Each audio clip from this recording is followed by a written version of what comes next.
Let's call him Bob, a name that has stuck with him since his secondary school days. He was not the most handsome guy, but he had a way with the ladies, probably because he was exceptionally intelligent. Bob gained admission into one of the top universities in the Niger Delta. Even before the orientation for freshers started, he had already made friends because, apart from being intelligent, he was also a great talker. It was easy for him to build friendships anywhere. During the orientation, Bob spotted a beautiful lady. The sun complimented her chocolate skin, and the short black dress she wore added to her already stunning physique. She was the most beautiful woman he had seen in a long time.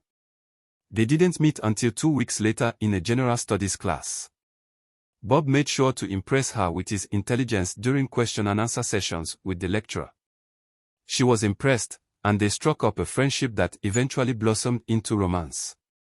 She was innocent, loving, and wrote him heartfelt letters daily.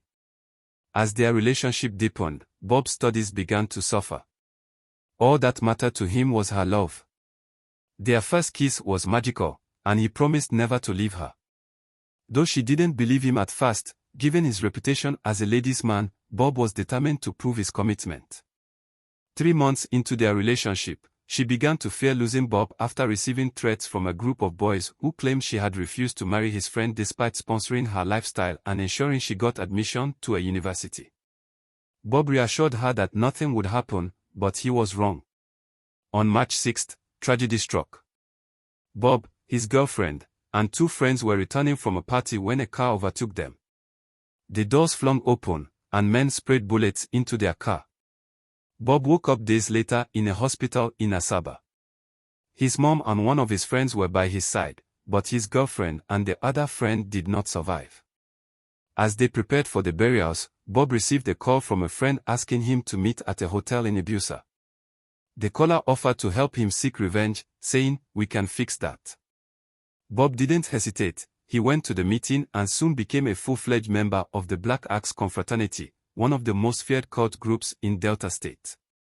With a thirst for revenge, Bob and his new allies planned their attack, set for November 3rd. As the sun set on that fateful day, Bob and his fellow Black Axe members launched a fierce attack on the Vikings, determined to avenge the death of his beloved girlfriend. The Axemen had received intel that the Vikings were conducting an initiation ritual at a secluded location, and they saw this as the perfect opportunity to strike. With guns blazing, the Axemen descended upon the Vikings, but they were met with fierce resistance. The Vikings, it turned out, were equally well armed and prepared to defend themselves. The 2 groups exchanged gunfire, and the sound of bullets filled the air. In the chaos that ensued, Bob found himself caught in the crossfire. Despite his determination to exact revenge, he was gunned down by the Vikings. As he lay on the ground, his life slipping away, he realized that his quest for revenge had ultimately led to his own demise. Just a few months after losing the love of his life, Bob had met a tragic end, all in the name of revenge. The cycle of violence had claimed another victim, leaving behind a trail of bloodshed and heartbreak.